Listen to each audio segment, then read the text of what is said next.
नमस्कार, फाइटर समाचार में आपका स्वागत है। पेश है आज 3 जून शाम 7 बजे राजस्थान की खास खबरें। प्राइवेट स्कूलों की तर्ज पर सरकारी स्कूलों में भी बच्चों के विकास के लिए हाउस सिस्टम शुरू होने जा रहा है। इसकी गाइडलाइन भी तैयार कर ली गई है। जुलाई में शुरू होने वाले नए सत्र में इसे लागू कर दिया जाएगा। जैसे प्राइवेट स्कूलों में yellow house, red house, green house होते हैं, इसी पैटर्न को अब सरकारी स्कूलों में लागू किया जाएगा। इसके नाम प्राइवेट स्कूलों वाले नहीं होकर भारतीय संस्कृति के पूजनीय नाम होंगे, जैसे अग्नि, जल, आकाश, पृथ्वी आदि। आयुक्त राज्य स्थान राज्य शिक्षा परिषद अविचल चतुर्वेदी कहते हैं, इससे बच्चों में देश प्रेम के साथ ही जीवन के लिए उपयोगी तत्वों के बारे में भी जानने का मौका मिलेगा। दूसरी ओर शिक्षा परिषद ने इसको लेकर 26 मई को गाइडलाइन जारी कर दी है, लेकिन लागू जुलाई से किया जाएगा। हाउस सिस्टम को कक्षा 1 से 12वीं तक के स्कूलों में लागू किया जाएगा। इस दौरान बच्चों को नियमित ड्रेस में ही आना होगा। राजस्थान में विधानसभा सत्र और बजट की तैयारियों की सुगबुगाहट शुरू हो गई है। आचार संहिता समाप्त होने के बाद विधानसभा सत्र के लिए प्रस्ताव आगे बढ़ाया जा सकता है और आने वाले 10 दिनों के भीतर बजट की तैयारियां भी तेज होने की उम्मीद है।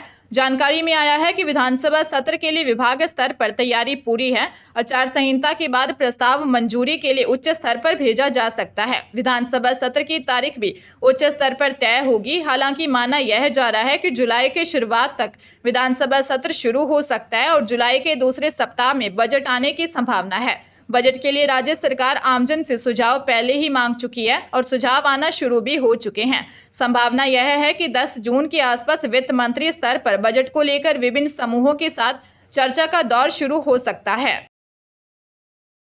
राजस्थान पिछले 9 दिनों से नौतपा की मार झेल रहा था। इतनी बुरी स्थिति की मौतों की आंकड़ा प्रतिदिन 8 से 10 दर्ज की जा रही थी, लेकिन अब राजस्थान के मौसम में बड़ा बदलाव देखने को मिल रहा है। लोगों के चेहरे पर रौनक है और मौसम सुहाना बना हुआ है। पिछले 2 दिनों से तापमान में 5 डिग्री तक भारी कमी दर्ज की गई। राजधानी जयपुर में लगातार 2 दिन बारिश हुई। जयपुर में पिछले 2 दिनों से मौसम में बदलाव देखने को मिल रहा है। इससे लोगों को गर्मी से राहत मिली। मौसम केंद्र जयपुर के अनुसार आंधी बारिश का दौर 2 दिन और चलेगा। इसके बाद फिर तापमान बढ़ेगा। राजस्थान के जयपुर, सीकर, नागौर, अजमेर, पाली, भीलवाड़ा, झुंझुनू, चित्तौड़गढ़, बीकानेर, बूंदी, बारां, कोटा आदि जिलों में आंधी बारिश के आसार दिखाई दे रहे हैं। हरियाणा के फरीदाबाद जिले में अपराध शाखा सेक्टर 30 प्रभारी अश्विनी कुमार की टीम ने हनी ट्रैप के मामले में महिला आरोपी को गिरफ्तार किया है। बताया जा रहा है कि पकड़ी गई आरोपी महिला कई लोगों को झूठे केस में फंसा चुकी है।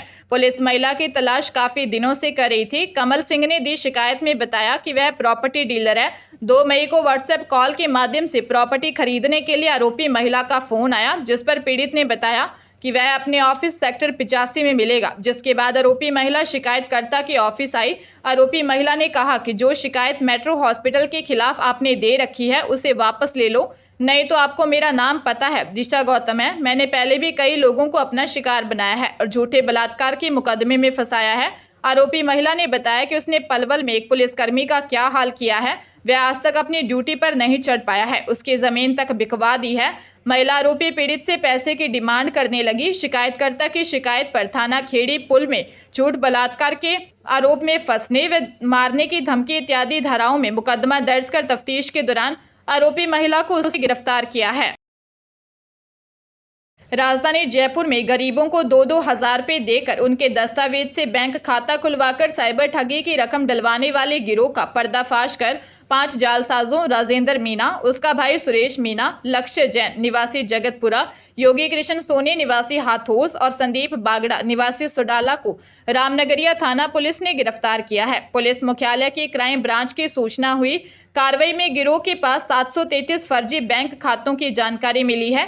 एडीजी दिनेश एमएन ने बताया कि गिरोह के पास 18 बैंक खातों के आवेदन, 34 सिम, 7 आधार कार्ड, बैंक खातों के आवेदन फॉर्म, चेकबुक, शील, biometric machine, 32 credit card, debit card व बायोमेट्रिक मशीन बरामद किए हैं। गिरफ्तार आरोपी इन बैंक खातों को सट्टा, साइबर ठगी, ऑनलाइन गेमिंग की अवैध धनराशि के ट्रांजैक्शन के लिए उपयोग में लेते हैं। आरोपी करीब 4 साल से इस काम को अंजाम दे रहे थे। वाहनों के रजिस्ट्रेशन में फर्जीवाड़े के किस्से अभी तक नागालैंड और अरुणाचल प्रदेश में ही सुनने को मिले थे, लेकिन चौंकाने वाली बात है कि राजस्थान के परिवहन कार्यालयों में भी फर्जी रजिस्ट्रेशन का खेल चल रहा है।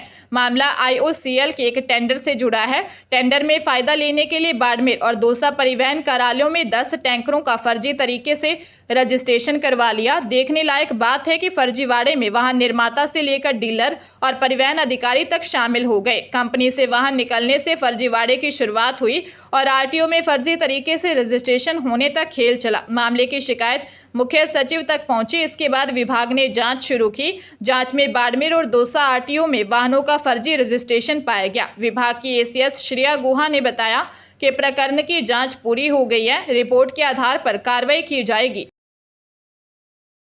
अलवर जिले में पारिवारिक विवाद में ताऊ ने 21 साल के भतीजे की हत्या कर दी। युवक की 16 मई को ही शादी हुई थी। वह अपने सरकारी टीचर पिता के साथ घर में बैठा था। मामला रैणी क्षेत्र के सालोली गांव का है।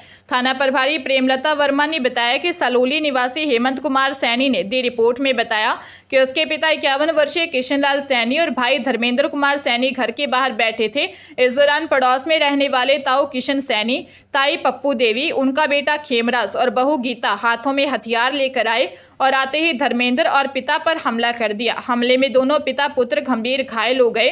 घर वाले दोनों को अस्पताल ले गए, जहां इलाज के दौरान धर्मेंद्र की मौत हो गई। वहीं गंभीर घायल किशनलाल को अलवर रेफर कर दिया। चारों आरोपी फरार हैं। पुलिस इन्हें पकड़ने का प्रयास कर रही है।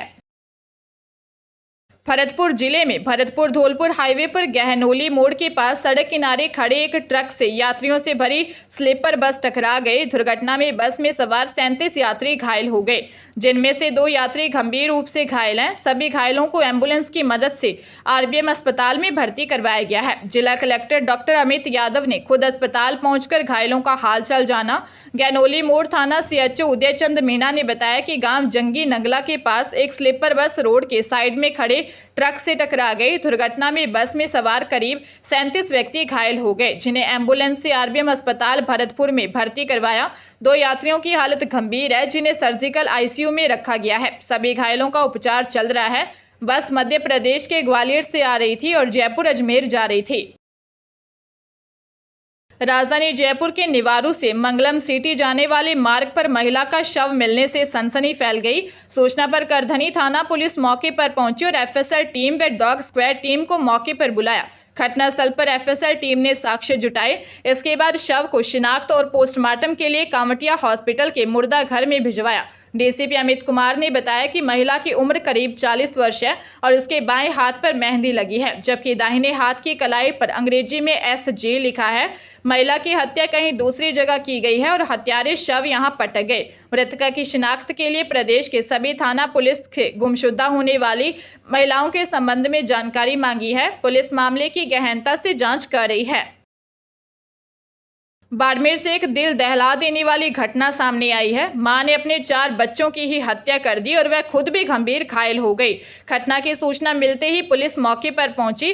मामला शिवकर गांव में धने का तला का है, जहां एक महिला ने अपने 2 पुत्र व 2 पुत्रियों की हत्या कर दी। SP नरेंद्र सिंह मीणा के मुताबिक यह एक मां ने अपने 4 बच्चों की हत्या कर दी।